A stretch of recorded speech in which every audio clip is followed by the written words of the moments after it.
I realized who the troll was. His name is Dave.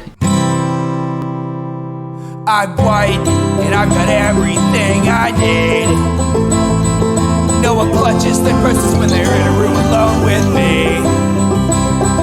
And I can drive through any neighborhood I please at any hour, and the police don't do a thing. So if I see a penny on the ground, I leave it alone and fucking flip it. I'm a straight white male in America. I've got everything I need. I'm a guy getting paid more than a girl with a degree. And I can walk down the streets after dark, no one wants to rape me. And I can get a girl pregnant and just as easily flee. Just like my straight white male dad did to me. So if I see a penny on the ground, I leave it alone and fucking flip it. I'm a straight white male in America. I've got all the luck I need.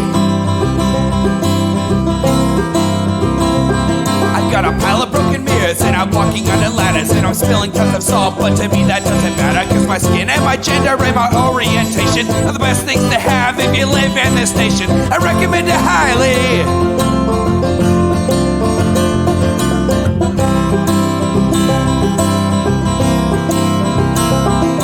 If I see a penny on the ground, I leave it alone and fucking flip it. I'm a straight white male in America.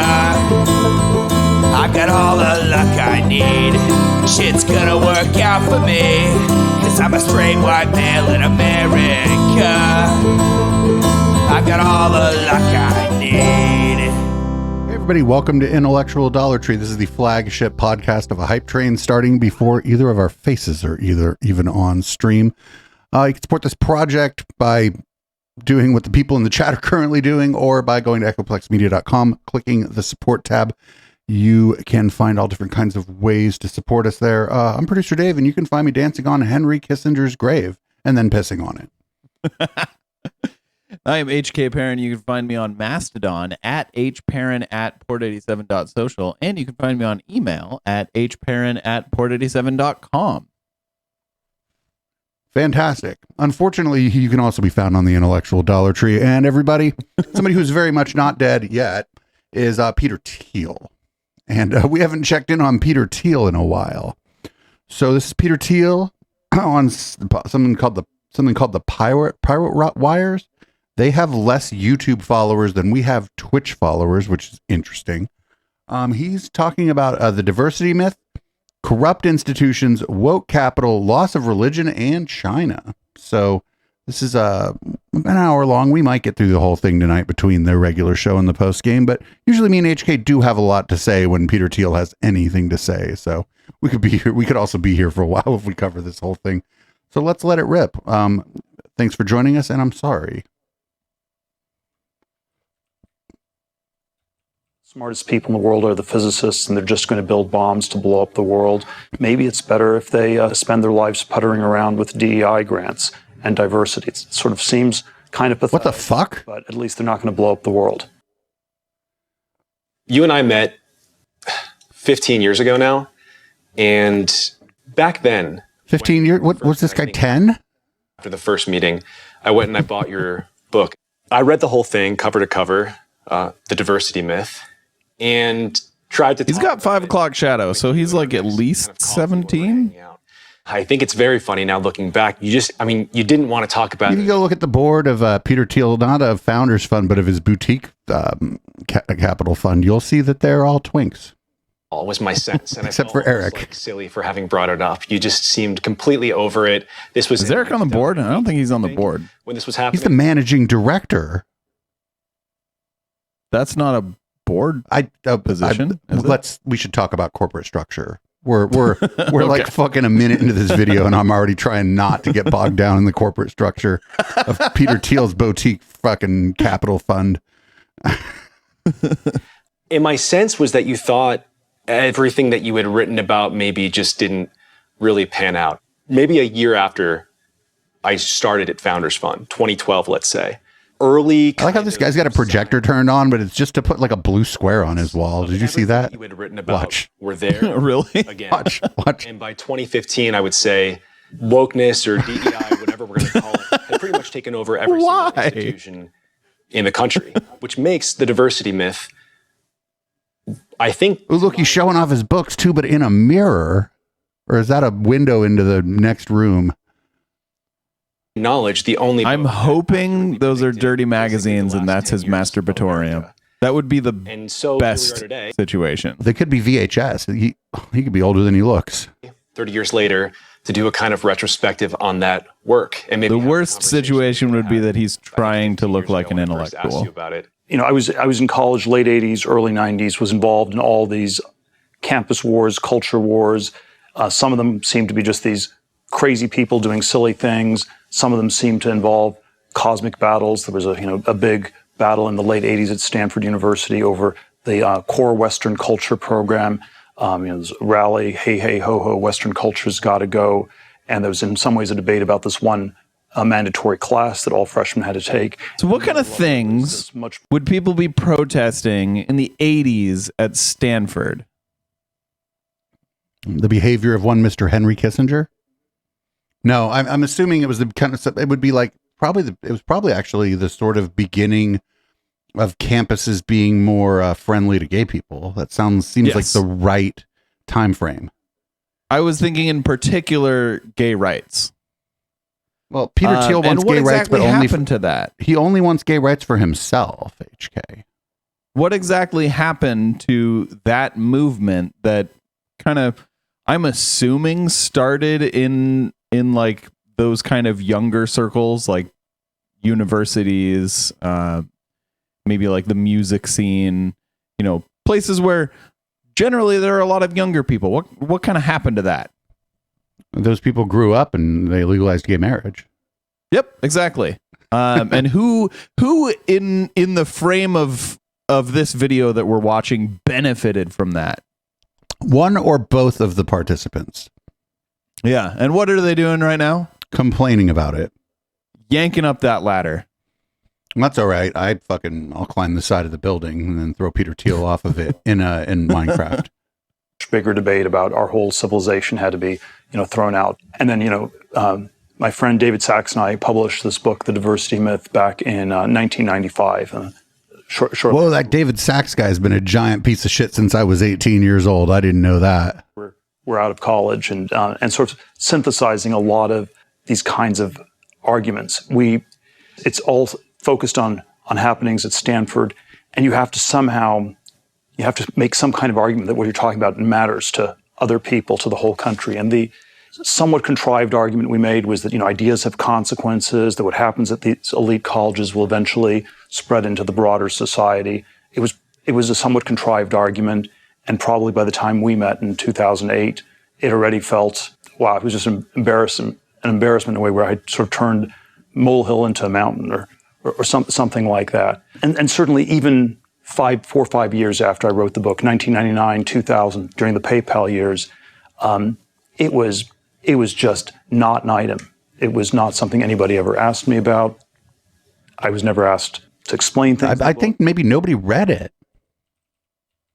I'm guessing his book wasn't exactly the most popular thing in the world.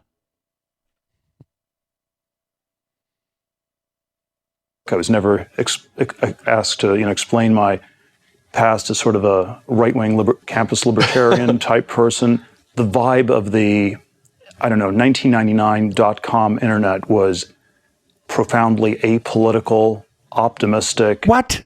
The internet in 1999 was apolitical? Excuse me, was he on a different internet than I was? There was like fucking gay people everywhere, just all out being gay because they were on the internet and they could just gay the whole place up, or at least that was my experience. There were fucking furries was everywhere. extremely political from the beginning. The furries kind of ran the place, for fuck's sake. It ain't nothing political like the furries. The computer scientists are a generally fairly political bunch. Yeah, he was just Certainly the insulated computer from it. scientists of the 80s and 90s were. Yeah, he was just insulated from it, or he was just on the chans. No, those were political too. Or he's just a moron. This guy is Do you like, think maybe he just has like incredibly bad memory and like he's viewing everything through his current lens of like, well, the past must have been, you know, what I perceive as better because that's what everyone says about the past. or he felt that he was benefiting from the sort of rising tide of like social justice at that time because he was a closeted gay man who was like in a place where that was maybe no longer going to be necessary. And so there, back then that was apolitical because it was helping him. Okay. I don't know. I just don't think it was like apolitical at all. Like there was like, they thought it absolutely was not. I'm older than you. I was around to remember it. We thought we were going to fix the world. There was nothing more political than thinking you're going to fix the world. I mean, that's like saying music is apolitical. Like he's just flat out wrong 100%. Remember when the papers was apolitical? Yeah, it's like saying the printing press was apolitical, right? Like, Yep. And so incredibly disconnected from these crazed culture wars. And then when you forward to the Silicon Valley of the last few years, you know, even though in some sense it's done so incredibly well as a financial or economic matter, the vibe is sort of angry, pessimistic, you know, endless culture wars. maybe that's just because nobody likes you, that you feel that everything seems angry and pessimistic. They're like, fuck, Peter Thiel's here. Well, that seems a little angry and pessimistic, but that's just because you chose to show up at the dinner party, friend. Also notice he says like endless culture wars, but like, okay, so like they've never ended. Like there are always, quote, culture wars, unquote. I mean, eventually some of them turn into actual wars. Right. I would also suggest that there's no beginning to what we call a culture war, or at least like, sure, there was a time before people, I suppose, but like as soon as like two people didn't agree on how to organize society, bam, you had the culture war, didn't you? Yep. And it's never ended since then. And it's not going to. There's times it kind of ebbs and flows where it's like more in the mind of the average person or less in the mind of the average person. Sure. The time he's talking about in the 90s, I think there was a time where it was less in everyone's mind than maybe it is now. But it just depends on who you're talking about. Because for like gay people in the 90s, the culture war was still being waged upon us. There was literally a show called Politically Incorrect. Yeah. Yeah, that like clearly the culture wars were just as raging in the 90s as they were at any other time. Like I said, I think he's just a moron. Like I think Peter Thiel is just like incredibly stupid. Right, he's basically good at turning $1 into 10 and that's it. Yeah, he doesn't know anything about anything else. Hyper political. Something like the diversity myth resonates in a very This is different what happens if you came up in the 80s and didn't do a lot of coke, all right? way. And now feels prophetic. You know, I suppose I'm kind of proud that I wrote it, that I can say I was right about everything. Well, in some ways, you know, it would, maybe I'd rather live in a world where, you know, I'd been less right about things. And then, of course, I think there probably are. Oh, don't worry, dude. You are not right about anything in the real world. Right. He was like, he wrote books about he wrote a book saying diversity is bad. Like, dude, you didn't fucking come up with that. I feel like the United States fought a civil war a couple hundred years before about that. Like, yeah. Wrong. There's a question of terms, I think. Is it wokeness? Is it diversity? Is it DEI? What exactly are we talking about? I think it's important because one thing that happens again. I feel like Peter Thiel would definitely be a segregationist.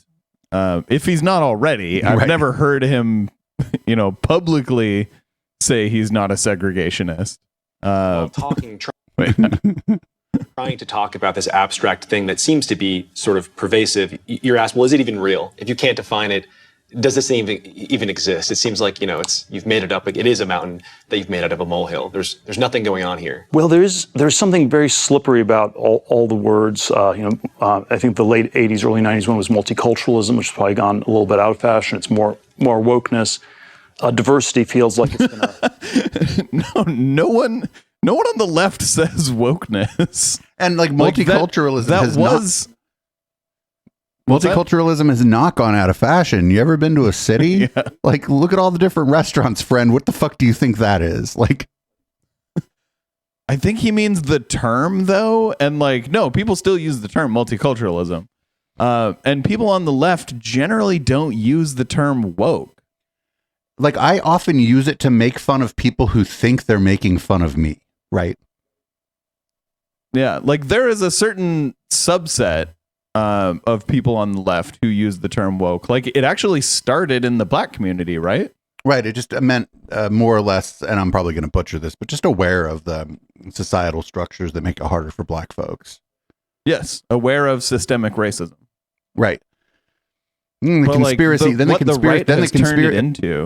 the conspiracy community ruined it. Actually, probably. Yeah. What the right has turned it into, though, no one on the left uses it in that way.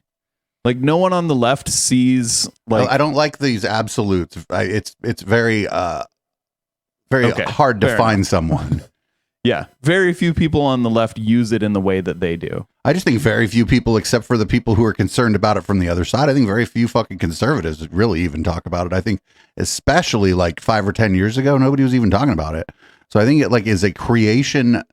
Like it is a caricature of something, but now it's not the thing that it's a caricature of. Like it doesn't exist in any sort of meaningful way throughout society the way it's been caricatured, I suppose, is a better way to talk about it. It's like their current soup du jour.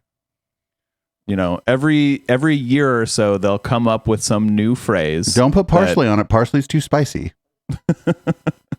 that becomes their phrase that they complain about, and it always means the same thing. You know, it always means just like trying to include people other than white straight cis men.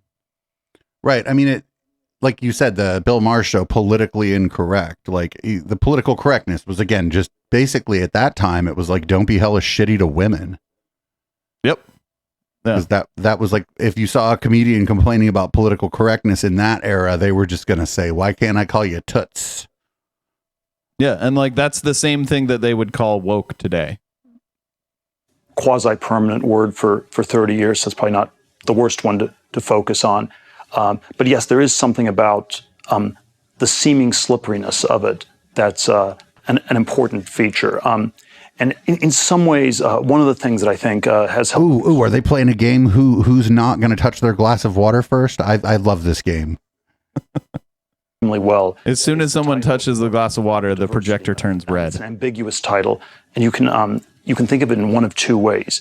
If you put the stress on the word diversity, then there's this sort of natural critique that follows, where you don't have genuine diversity on a college campus if you have a group of people who look different but think alike. That diversity, intellectual diversity should mean more than hiring the extras from the space cantina scene in Star Wars or something. What the fuck? By think alike, what he means is none of them are racist. People who look different but think alike. That diversity, intellectual diversity should mean more than hiring the extras from the space cantina scene in Star Wars or something like this. And this is sort of... I think I know... Actually, I don't know what he means. It's probably fucking racist against like, he means different allowing, aliens. Yeah, he means allowing foreigners in. And then this was sort of the idea, people talk about diversity all the time, but on a lot of important dimensions, they don't really... He's saying specifically that diversity doesn't mean allowing foreigners in. Diversity means allowing racists in. Well, I think that I think when they say diversity of thought, they oftentimes mean they want to be in a space where they think and say the things that they think and say, and then no one tells them to go fuck themselves. Correct. I think that's and that's been like a broad theme since the first fucking episode of the Intellectual Dollar Tree, honestly. is that you have diversity of thought everywhere. And then maybe, like my mom told me when I was 8, she said to me, you don't really have to say everything that you think. And these people hate my mom when I was 8, honestly. They want to speak like a southern plantation owner in 1810. I think that and have the exact same consequences as a southern plantation owner in 1810. I think somebody like Peter Thiel might not like that, but that would just be because the accent from the South, because he's also like bigoted based on class, and he would think maybe the accent from the South means you're stupid. Do you know what I'm saying? Okay. But and I don't think that their ideas. I think their ideas are more accurately probably from the 80s. Like white, fairly well-to-do people from the 80s. I think that's like where because that's like when he came up, right? I think that's where his attitudes are from. I don't think they're from that far back. I don't legitimately think he would be for slavery or even like segregation. I think what he's saying is that sure, that we've desegregated society, and isn't that good enough for you?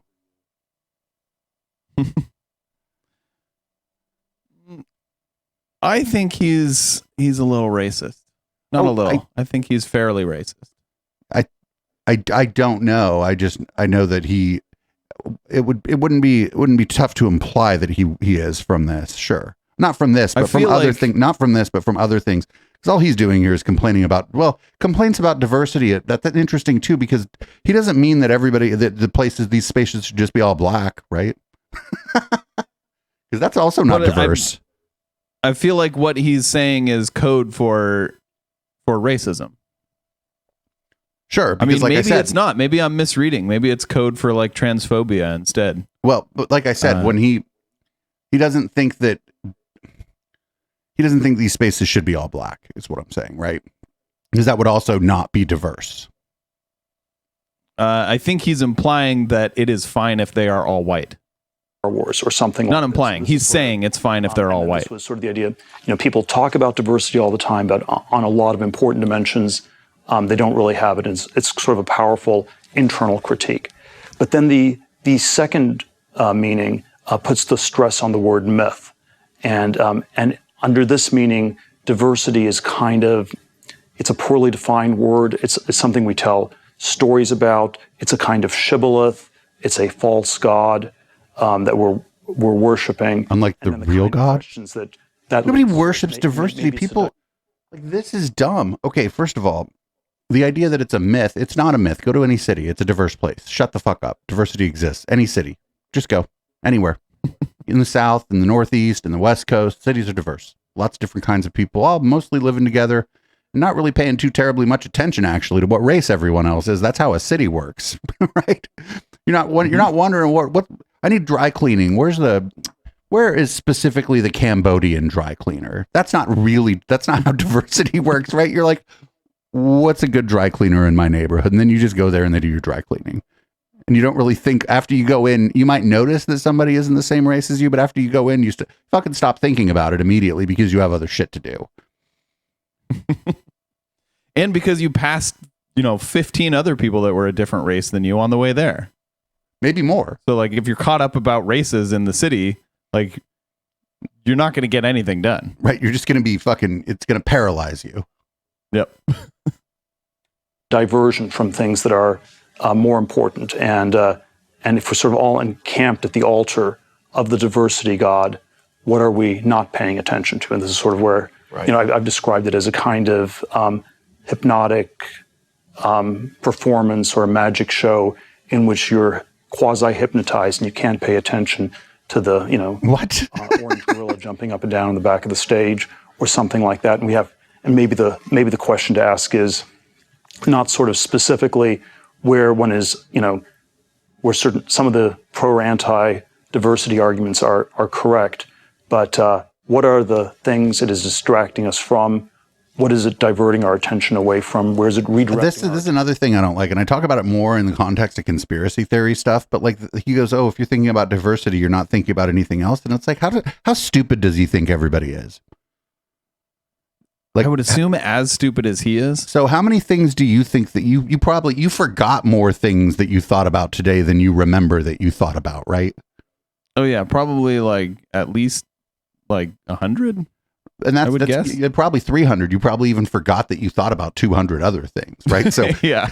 so like this idea that like, oh well, everybody's focused on diversity and can't think of anything else. Like, well then why didn't everybody's house burn down because they fucking turned off their stove, you stupid motherfucker? Like, why is everybody's laundry still not in the dryer? Like like I know these are dumb examples, but I think sometimes giving a dumb example sort of like puts on Front Street how like sort of non-thoughtful somebody's words are. In this case, like does he think that there's just people in universities and institutions that are just pining away about diversity all day? Or do you think they have paperwork to do and maybe try to figure out where they're going for lunch and who they're going to lunch with and fucking... There might be people whose job it is to consider diversity. And for them, like, maybe it's good that they, focus on diversity because that's their job. But yeah, for most people, it is not their job to focus on diversity. So yeah. And to the extent, but that doesn't mean you can't not think about it, or you can't think about. It doesn't mean that you can't think about it and other things. You could be a math professor and also think about diversity. I mean, there's a diversity of numbers and equations.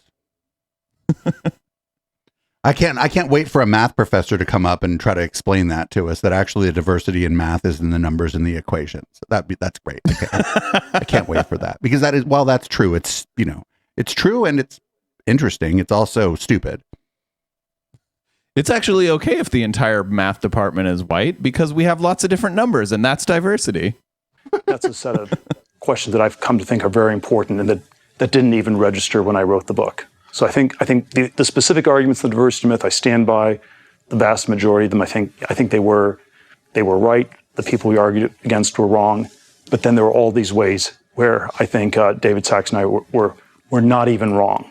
We sort of took these arguments at face value. We said these were the important debates, and we had no sense of this bigger map and how there were other things going on the map that were far more important.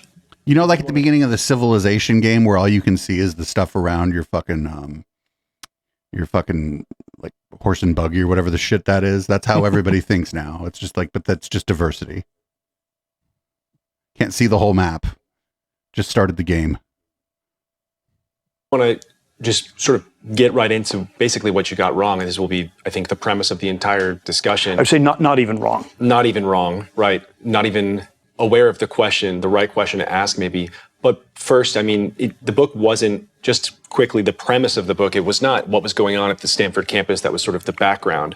What was the thesis of the diversity myth? There was a fault line around this debate about the Western civilization. Oh, yikes. In which the multiculturalism, diversity arguments were that we needed to study other cultures and other countries. And then the argument we wanted to make was that it wasn't really sort of interested in diversity in that sense, but it was more, you still had all these authors that were writing in a Western tradition, but they were sort of anti-Western. So it wasn't non-Western, but anti-Western. So that was sort of a intellectual framing in terms of what was. What's the problem with that?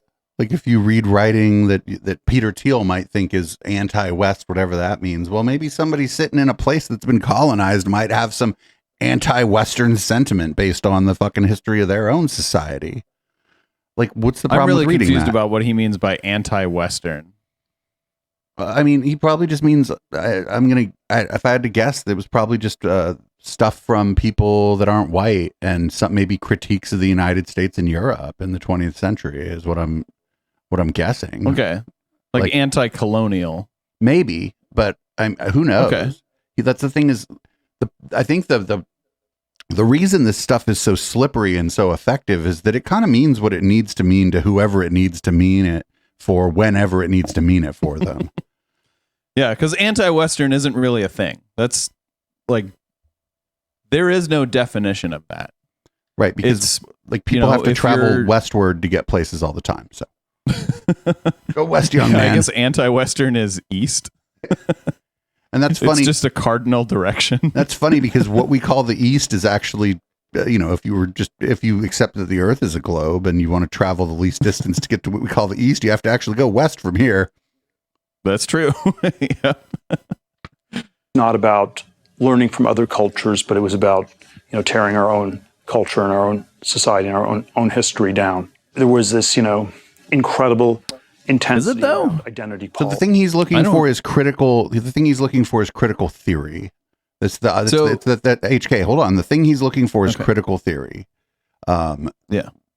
That's it. He's just looking. He can't find the words for it. He doesn't like critical theory. Critical theory is exactly what you think it is. It's like criticizing society. And that's, we do a version of that here, and obviously non-academic, but we do a version of that here, and he don't like it so much. Although what he's doing right now is critical theory too, because he's criticizing society. So I don't know. It's just, I guess it depends on who you're criticizing and why. Yeah. So I've read literature about basically like, these are the things that are wrong with the United States. And some of them go into, these are the ways that we could fix them.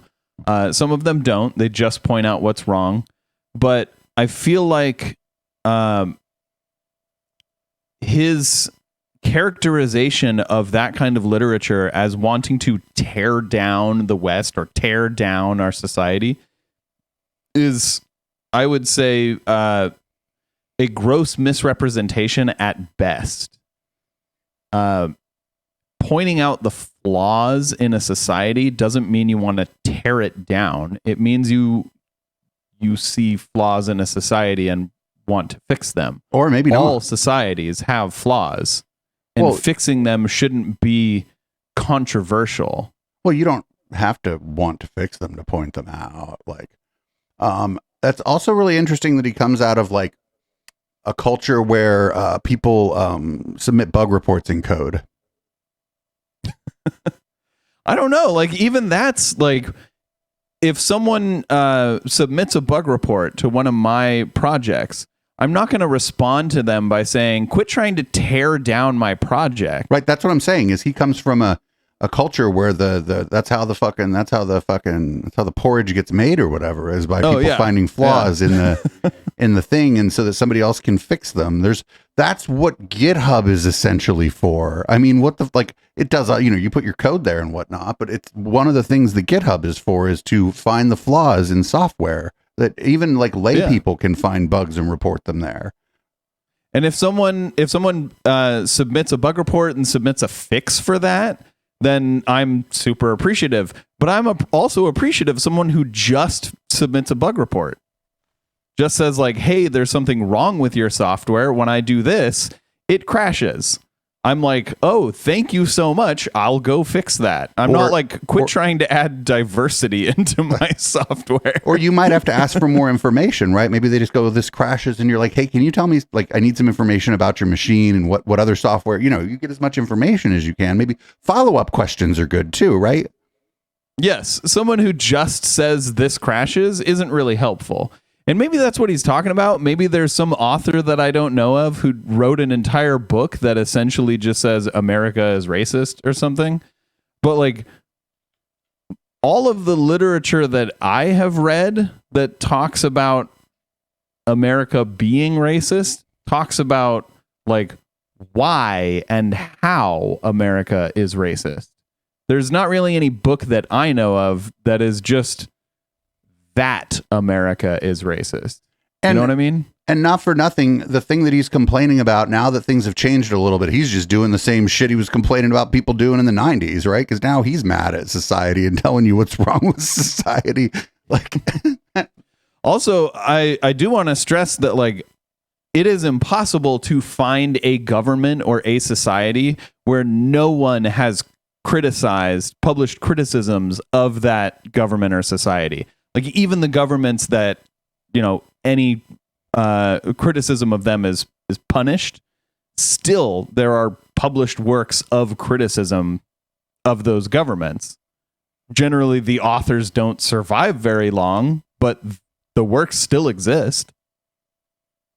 politics, and there was already a lot of craziness about these questions of identity. There was always something paradoxical about the way the word, identity means two diametrically opposite things. Your identity can be that which makes you unique or different, or your identity can be that which makes you identical or the same. And then, well, not the same, but wait, hold on. They're not the same. Being a part of a group does not take away your individuality. It's both. You are both an individual and part of many groups. Does he think that like part of your identity equals your identity? This is crazy town right here. My identity is not taken away from me when people find out that I'm gay, right? Because Correct. I'm not the only gay guy walking the planet. That would suck. I wouldn't be fucking half of the East Bay right now. But more importantly, that doesn't take away from the fact that I'm one person, an individual who is going to be different in many ways from the people who share that identity with me. This is another thing that he probably hates is intersectionality, because there's an intersection of being gay and being a podcaster that should make it harder for me to get laid, but it doesn't. In fact, both you and Peter Thiel are gay, correct? We are part of. You've just taken away both of our individuality. Would you say that you and Peter Thiel are identical? No. I would say you're nearly as far from identical as you could get. I mean, we're both, in the same general age group, probably the same height, close to the same weight, and we're both white, but that's all. That intersectionality shit again. He probably hates, God damn it. That's why I said nearly. Nearly, yeah. It's absurd that you can't be an individual and part of a group. That's the idea of human synergy is that the individuals in a group can sometimes make the group more powerful or more effective than even the sum of its parts, right? We have concepts for this that are old concepts. Most of them are Western philosophy concepts, actually. Have all the people in Group X, that their identities, that they're identical to the other people in Group X and somehow completely different from the people in Group Y. And then wait, what? That's sort of the paradoxical definition of identity politics, where you start with meaning both the same and different. If you start with a word that means A and not A, you can do a lot of mischief. And wait, has he ever heard of a homonym? If you start with a word that means A, not A, you can do a lot of mischief. What? There are mischief is good, but there are just a lot of words. You ever read the dictionary? It's definition A, definition B, definition C of this word.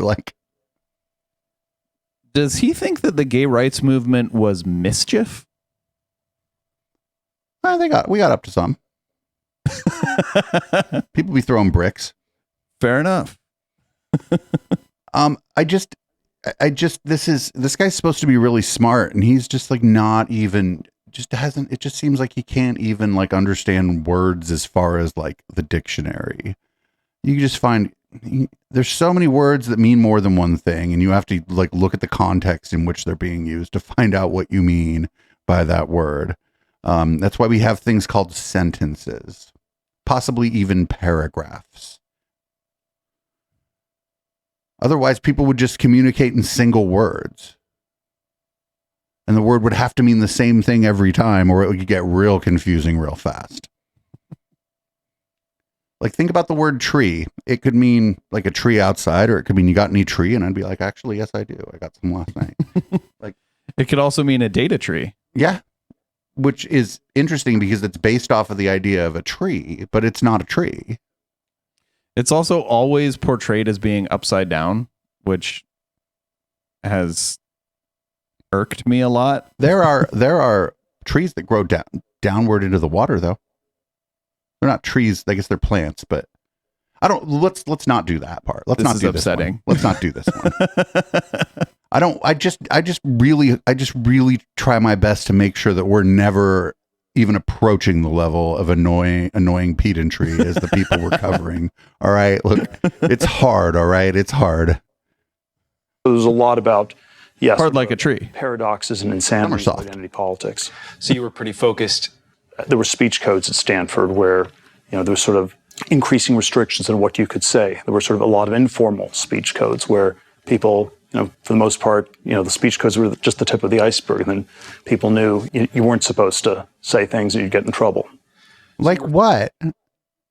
Like if you, for example, if you tell somebody you want to fight them, like that's something you're not supposed to say, right? You're not supposed to challenge people to a fist fight, although they did it like a couple weeks ago in Congress. We've always had it's deep manners. Manners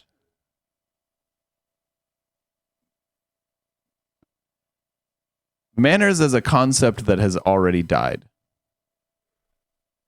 Sure, I guess, but was it replaced with woke? I think 4chan killed manners and replaced it with the Pepe meme. Oh, we have Pepe back now. Oh, okay, good. We're focused on essentially the subject of what was happening, but you just All these sort of campus wars. you alluded to the fact that the real story was what. Wait, the fucking square behind, or the rectangle behind him turned green. Did you see that? Paying attention to What? No, I missed it. Can you go back? What are they? Oh, now it's blue. I think it just might be different cameras with different white balance. No, we're not going back. Just a brief list before we take them apart. I think one by one. Well, probably I was kind of hoping he was slickly trying to put a rainbow up color by color during this as like a act of defiance, but that's not what's happening. But 4 things that I would say are bigger than DEI, and that DEI today, or even back then, was is distracting us from. The first one would be that in a campus context, there's all this focus on the insanities and the humanities. Oh, I saw it being green. Sciences. You were definitely right. That was green. And on the one would be that in a campus context, there's all this focus on the insanities and the humanities, but somehow the sciences were more important. And Wait, what? the thesis I came to in the What does he mean, the insanities and the humanities?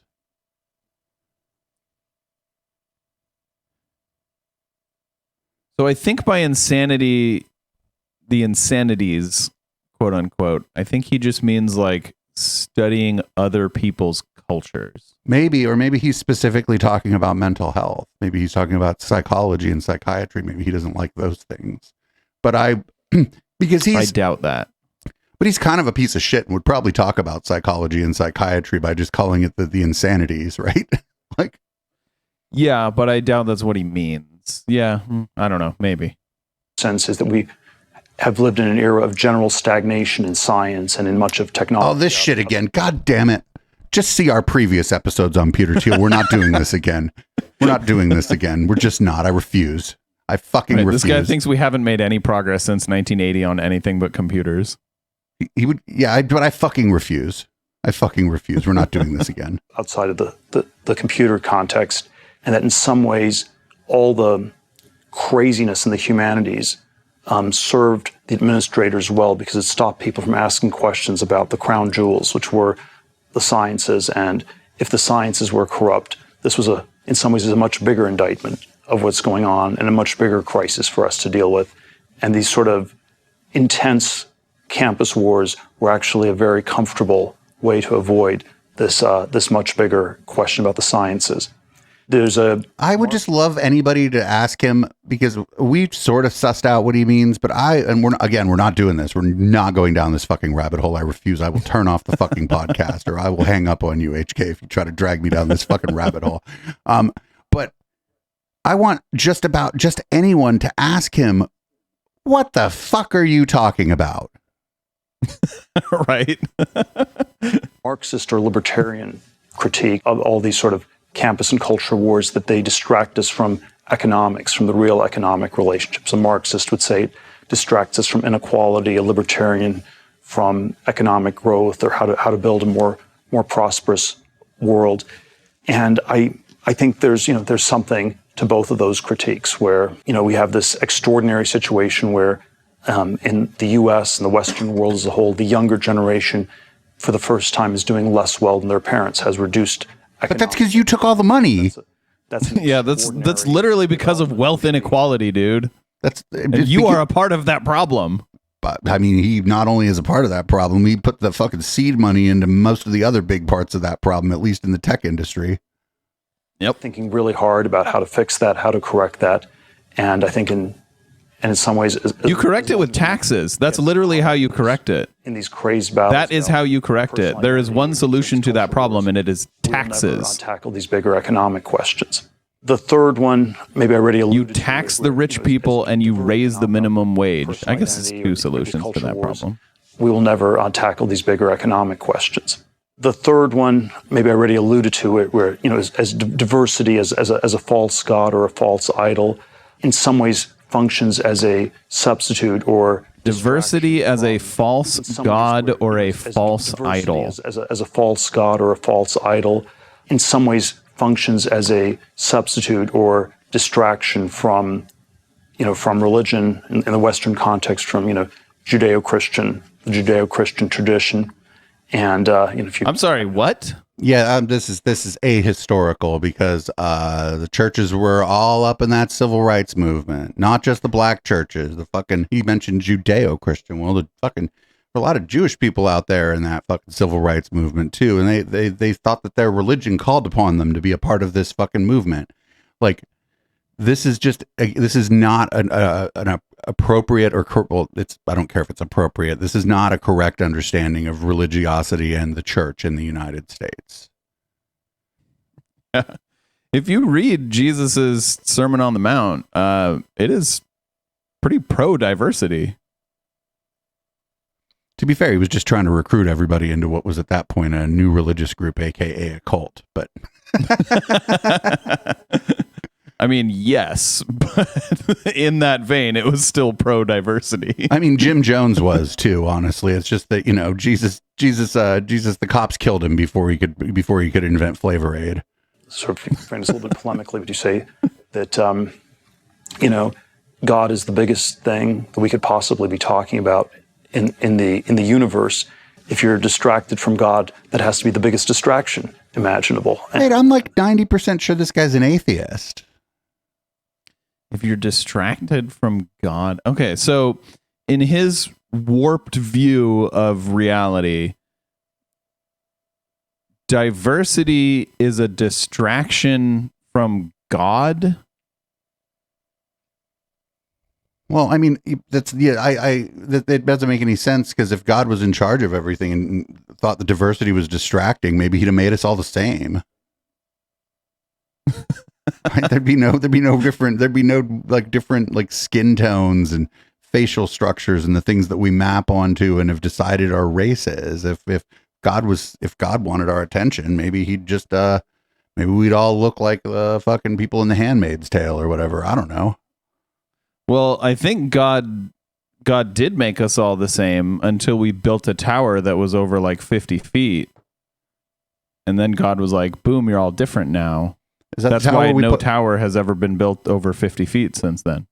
Is it the tower we put Rapunzel in, or is that just a completely different story? I think Rapunzel is same tower, Tower of Babel, but different time. Oh, okay. She was put up there later, I think. I mean, I was just kidding. I had 50% sure. And so there is something very strange where I think it's distracted us from that religion, or squeezed out certain religious questions.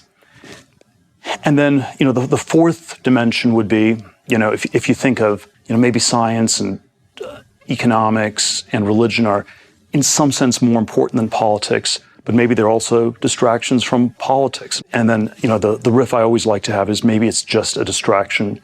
The etymology of political correctness is, by the 1980s, early 90s, political correctness was a term that conservatives used to describe intolerant liberals. You go back to the 1970s, it was a term liberals used to describe themselves. If you go back to the 1950s, it actually had a very specific meaning, and it was you were a politically correct person if you were a card-carrying member of the Communist Party and you took orders directly from Stalin and in Moscow. And you just followed the party line. And I sometimes wonder whether it is it's still just a distraction from communism in the context of 2023. Okay, so if you care about diversity at all, you're you're distracted from God and you're a communist? Or distracted from communism. You're distracted from communism and you're God. Or you're a communist. Also, like, this you're again, a communist God. This again is a big problem, because in the Soviet Union, a translation that translates to politically correct meant that you were a card-carrying communist and a follower of Stalin. Okay, that's fine. But that doesn't mean that that's what the translation, like that the rough translation of it necessarily means in English when it's used in English in the United States. Well, as we've discussed previously, Peter Thiel has a difficulty understanding that words have different meanings in different contexts. Very much so. The CCP, and that whenever people use the word D, and that goes back to the fact that Peter Thiel is profoundly stupid. From communism in the context of 2023, from the CCP, and that whenever people use the word DEI, they should just think CCP. But we can drill into all these a little bit more. Yeah. In terms of science specifically, it seems... Okay, so diversity equals communist China? Yeah, the Chinese Communist Party. This is just... I mean, listen, this guy is getting dumber. I think, like, from the first time we watched him, because every time we've watched him, it's been like contemporaneous, right? We haven't gone back into history to watch him. It's always been like within the last month or two. And I feel like this guy's getting dumber. I mean, I feel like that was a stretch for him. I feel like it's making me dumber. Like, diversity, equity, and inclusion equals communist China. That is a huge stretch. Yeah. In terms of science specifically, it seems this is always the rebuttal. It seems like, there's a lot going on. There's like the new molecule, and there's, I don't know, rocket ships that land. Like, even this dumbass sycophant is going to try to explain to him that things are changing. What about science is really broken? Well, we can always start with a meta question, which is how fast is science progressing generally? How do we measure it? You measure it with hindsight, usually, Peter. Yeah, you measure it 20 years later. If you talk to the scientists, it always gets framed in these sort of breathless terms. We are 5 years away from curing cancer. Nuclear. String theories. I don't recall any scientist saying that. Understanding everything about the universe. And there's sort of all these, breathtaking developments around the corner, and maybe it's accelerating too fast, it's a dizzying pace, and we should slow it down. Those are sort of the narratives you get. And then from it's who? Hard to know how you would actually drill down into it.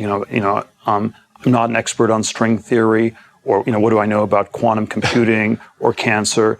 The argument that in a lot of these areas things are stalled and slowed is a difficult one to make, because in practice you run up against all these sort of self-congratulating experts, or people who are doing work, who you're telling them that they suck at their job, even though you don't know anything about what they're doing. Like, the reason that's a difficult argument to make is because you run up with constant evidence that it's untrue. And just like, he's like, oh, these people are self-congratulatory. I don't know too many self-congratulatory people in the sciences. Like, maybe he's talking about maybe he's talking about weirdos on YouTube or some shit. And there are definitely some self-congratulatory scientists on YouTube, but one of them fucking isn't really a scientist and works for this guy and thinks he revolutionized physics. Like, yeah, maybe he's specifically talking about Eric. Right. Stop talking to Eric. All right. Listen, I don't like you neither, but you have a lot of money and influence. And if you just stop talking to Eric Weinstein, you could be like 0.5% less shitty over time. These guardians guarding their narrow subdisciplines and telling us how great they are. The sense that it has slowed. Guardians there's guarding their narrow subdisciplines. Okay, so he just means like peer review? Or he like goes to like, I think it's like the Elon Musk thing, but for him it's in the sciences where Elon Musk, right, wanted to be a celebrity, but he went to like LA parties and New York City parties where like actual celebrities were, and they didn't like him, so now he's trying to be a celebrity for cat turd. And I think this guy suffers from the same thing, right? He's like funded innovation and he thinks all the scientists should take him seriously and they don't. So he mad. He like goes to like somebody who just won the Nobel Prize in physics. He's like, but don't you think that your field is just stalled? This motherfucker's like, this is my party for winning the Nobel Prize. What the fuck are you talking about? Go away. Why? You're an asshole. Wait, you funded my research. Don't you think that your field has been completely stalled for the last 50 years, even though this innovation that you've been working toward just happened and like the previous guy was like competing with you to get his innovation out as well? Right. And then all these other people who were working on this are actually here at the party congratulating you. But actually I'm right. And all these people are idiots. Yeah. No one's done anything for the last 50 years. Just quit throwing parties, damn it. You're smoking dope and winning Nobel Prizes. Progress has not translated into, better living standards for people. There is a sense that if we just think about, the way the world changed. He's wrong there. They have translated into better living standards for people. The reason that life expectancy went down, which I think is what he's talking about, was COVID. COVID and economic factors. I mean, people in basically our age cohort, white people are ending their own lives at a much higher rate than previously. And a lot of that's economic. Yeah, mental health is not doing so well. Mental health is affected detrimentally by financial well-being. So yeah, pretty much all of the bad parts of like how things have changed in the past 40 or 50 years is because constant tax cuts to the wealthy and stagnant wages. So there's one place where he is right, where things have been completely stagnant for like 50 years, and that's wages. My grandparents' generation from 1900 to 1980, 1990. That was a world where we had 2 world wars. Not the best fucking time period, friend. We had almost like back-to-back world wars. Those were the good old days. People got trench foot and shit trying to fucking fight in like to gain 20 feet of territory. The good old days. it went to from horse buggies to cars to, supersonic airplanes. You landed on the moon. And then the last 50 years, there's a felt sense that things have changed in computers and all these things, but almost all the other dimensions feel less that way. When I was an undergraduate, how about medicine? In the late 80s. I mean, I just had, literally like a month ago, I just had a knee surgery that did not exist 15 years ago. This kind of knee surgery didn't even exist 15 years ago. Yeah, but you're not drinking the blood of the young to stay young yourself.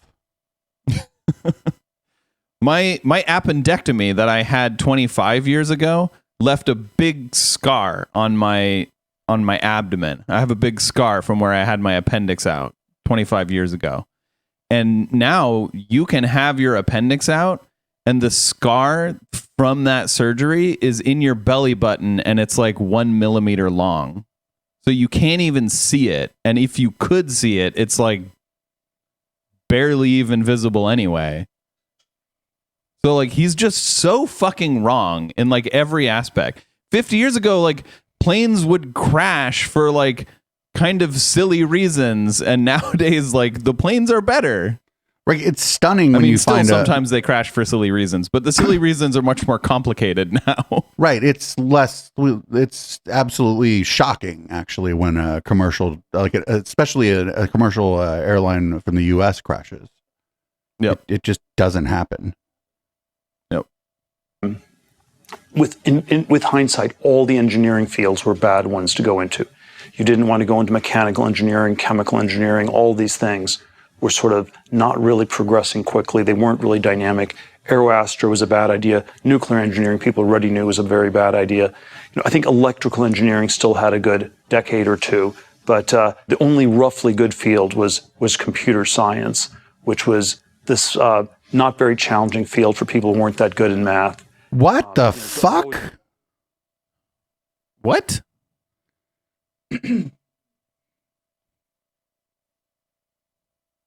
Okay, I'm like thoroughly convinced that this guy has never worked on anything. He turns $1 into 10 like magic, and that's it.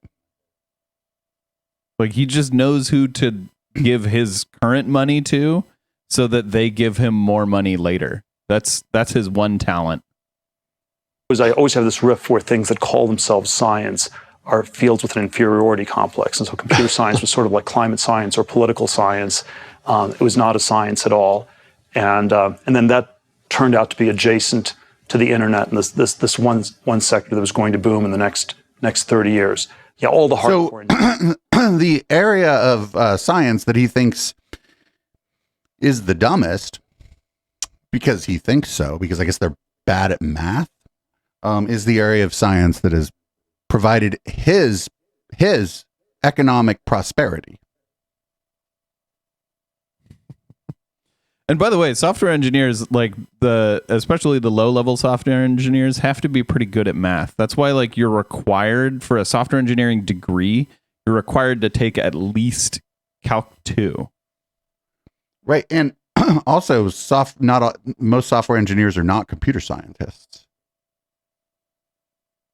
Correct. Yeah, computer scientist is what I mean. Like, software engineers oftentimes have a computer science degree, but computer scientists who actually work on like the science behind computers basically always have like higher level math training. This is really weird. You can't really do computer science without it. Again, it just sounds like you've been talking to Eric Weinstein, right? Eric Weinstein's like, those people aren't that good at math. Did they solve the universe? I don't think so. Engineering fields went haywire. There was the Founders Fund, soundbite riff we had on our manifesto, back in 2011. They promised us flying cars. All we got was 140 characters. And so there is some sense that we. But we those are quite. Whoever they is that promised us the flying cars. I think that's called the Jetsons. And that was a cartoon. Flying cars are a problem because like if your car breaks down, well, sure, maybe your wheels lock up and you have a little bit of a scare, right? But what if you're 500 feet above the fucking, what if you're 500 feet above the surface of the earth and your car breaks down? Well, then you're dead.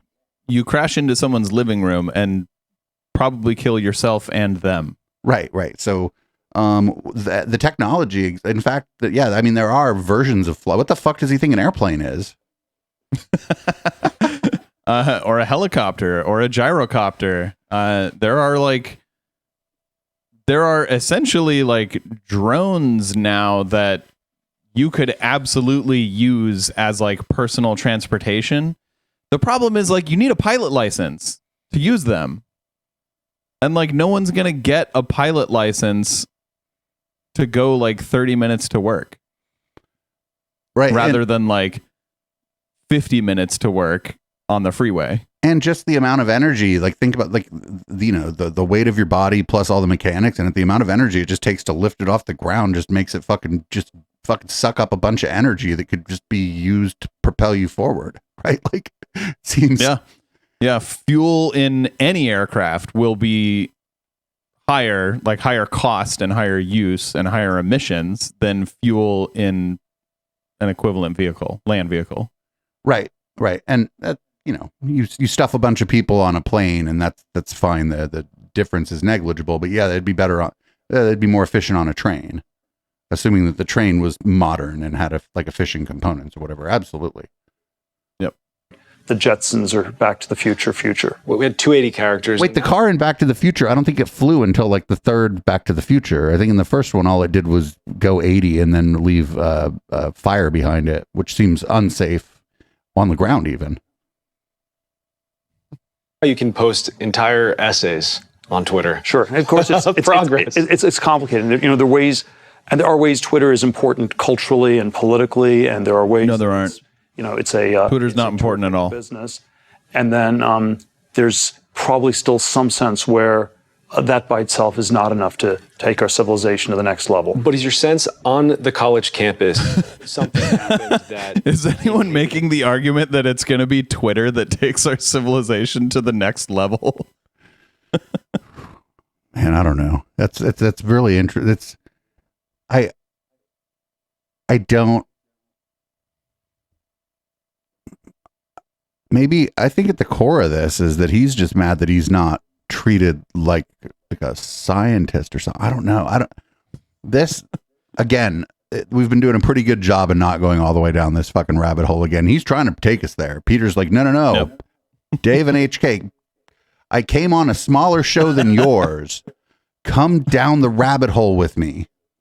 Progress in the sciences. Certainly sort of the basic research part of science, the hardcore part of science, was, in some ways, it was not all on campuses, but a lot of it was adjacent to the universities. There were government programs. There were some large corporations that were funding it, and something started to go wrong in that culture, in the 70s and 80s, and it was hard to see at the time. It's sort of more obvious in retrospect. It became bureaucratized. There was something about the peer review process where people couldn't do breakthrough science. There was probably no. The peer review process is there to verify that what you've done is breakthrough science. You dumb fuck. It's not there to tell you. It's not there to tell. No. You can't do breakthrough science. It's there to ostensibly to help you and show you oh, this does seem good, but here, I found this. It seems like maybe you might want to. We're gonna have to examine this part of your process and whatnot. It's like peer review. That's the thing, is this guy doesn't think he has any peers, I think. So he's really just mad at the concept. Peer review is essentially there so that scientists aren't subjected to just a fire hose of shitty studies. Right. You can check the peer review if you're this study seems interesting, and you're oh, never mind. More. And it's always just more research is needed, and that's fine. Well, a peer review is often like a back and forth. Basically, you'll submit your paper for peer review, and you'll get these are the things that need to be improved in your paper if it's going to be published. And a lot of times it doesn't end up getting published because it's just not good enough. And a lot of times it is changed. Sometimes even significantly changed, and then it is published. So peer review is just weeding out the bad quality papers before they reach publication.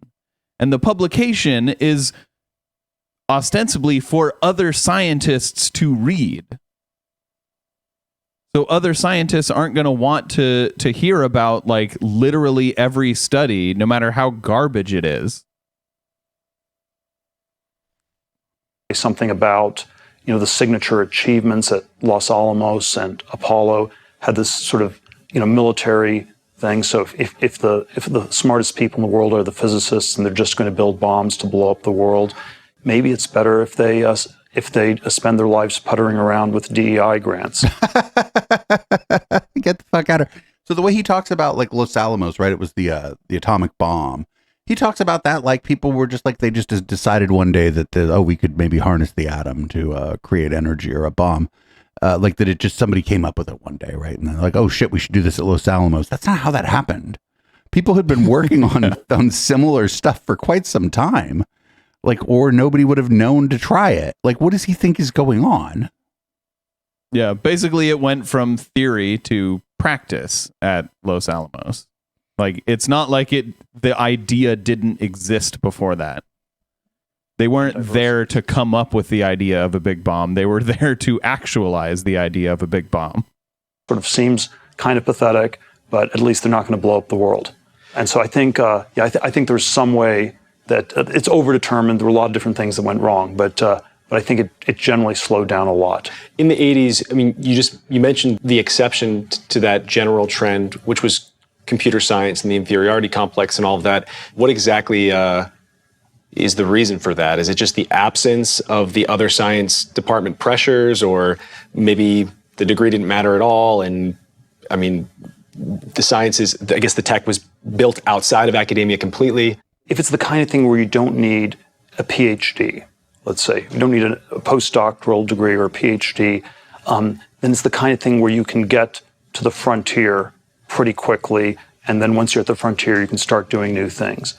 And so, yeah, if you're, Bill Gates or Mark Zuckerberg, you drop out of college your sophomore year, and you know enough computer science to start building a great company in those spaces. And then probably, a lot of the other Both of those people had rich parents, but never mind that.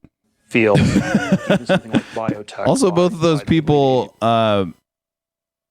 owe much more of their success to how good they were at buying other products and marketing them better than the current people who owned them. Early 90s, which was one of the things I thought of going into at first. It already had this very elongated thing where, Which, as you can imagine, is pretty much how Peter Thiel made his money. Late 80s, early 90s, which was one of the things I thought of going into at first. It already had this very elongated thing where, you needed to at least get a PhD to have sort of a basic entry-level credential. And that was maybe, in some ways, a symptom of a field where the frontier was very far away. And then, once you got to this frontier, maybe it turned out not as much was happening there as advertised. Would it seem to you that college still is not really playing much of a role in development, let's say in technology rather than science? So, for example, computer sciences. It does seem like more people are getting this degree. It's still the only real outlier, it seems like, in our economy. Now there's artificial intelligence. That's a subset of computer science. Yeah. It is. Yes, it is a subset of, but not everyone working in that field has a PhD in computer science. These things are actually pretty fucking complicated, and lots of different people with lots of different core competencies are working together at companies, mostly companies now, on this stuff. So what's the problem? There's still a lot of academics working in Right. AI. Right. Well, I guess the things that are like public facing tend to be from companies, but that's because they want to Yeah. market them and make money. And maybe my view is a little bit biased by that because I don't actually know what's going on in academia and computer science, right? But I do know that like not everyone working on this stuff has a PhD in computer science. It would be foolish to think that everyone working on this stuff does. There's certainly a lot of like undergrads working on it. But there are also people like working on this stuff who computer science isn't even their background, like their Yes. academic background. That's what I like. Yep. As Hillary Clinton said, it takes a village or whatever. Trends sort of kept that you don't really need a PhD to progress in the field. I think it's certainly maintained for all the fields outside of computer science, where I think, in the 1980s, it was not clear that the college thing was not working. When I was an undergraduate at Stanford, I would say 2/3 of the students ended up in consulting, law, medicine, or investment banking. And But that's what Stanford was known for. Like, sure that they had the famous like computer science lab there, but Stanford in like the private sector was known for spitting out MBAs, like MBAs and like stockbrokers. That's just what it was known for. I don't know what else to tell him. He should have done that. medicine, you get an MD, law, you get a JD, banking, you get an MBA. So it's sort of these professional post-undergraduate degrees. And probably all of those things have decayed quite a bit. What? Hardcore science and engineering fields have decayed a lot more. I think What does he mean when he says hardcore science and engineering fields? Like, I don't understand. What does he mean decayed? Does he mean the quality of the education has decayed or the field itself has decayed? I have no idea. And what does he mean by decayed? This might be as good a place as any to fucking put a fork in this one. Because like this is the same shit every interview with this guy, and I'm putting a fork in this. We're not watching the rest of this during the post game. But oh no, we'll miss out on all that great content. So I kind of think what's going on here, and I keep bringing up Eric Weinstein, but I think it's important. What's going on here is this guy has so much money that he can pretty much interject himself into kind of whatever sort of ivory tower situation he wants to, except for the sciences, and like, because they don't care. Fucking somebody working on like some project that we don't understand at some physics department somewhere at some university doesn't give a fuck what Peter Thiel says. And I don't think he likes that. Yep. You can't buy yourself a Nobel Prize.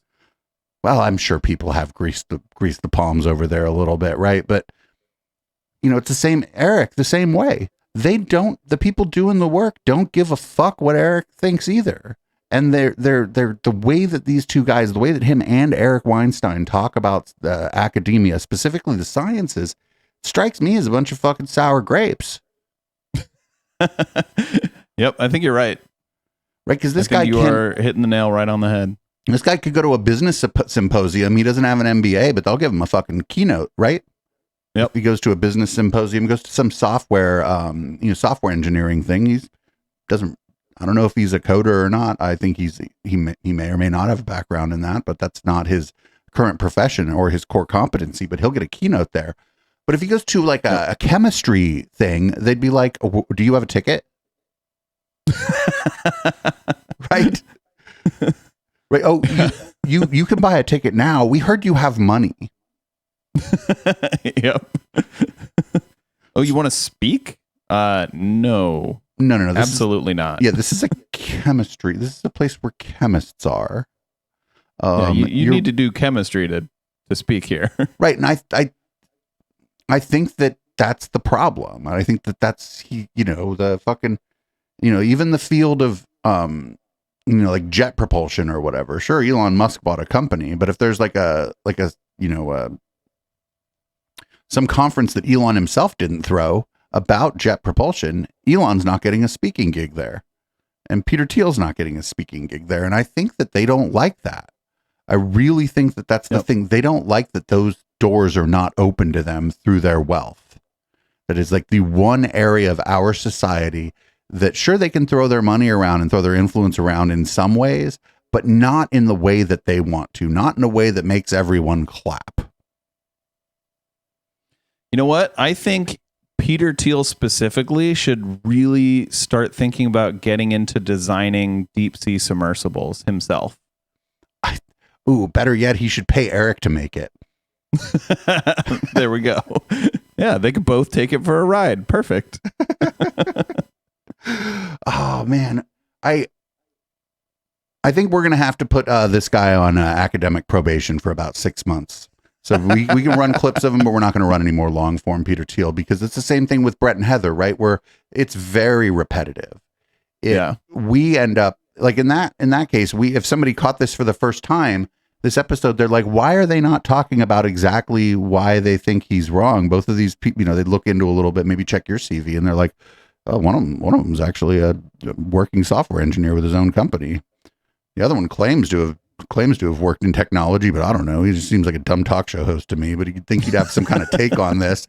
And like, but it's because this would be like the 5th fucking time we had the same conversation about how this guy's like view of the marching on of technology just isn't right. It isn't clear. It doesn't make any sense. And with that, I'm going to read the show out. This has been the Intellectual Dollar Tree. The show's live on Twitch every Wednesday at 7 p.m. Pacific. And this is Boomers by Periscope. We'll see everybody in the post game.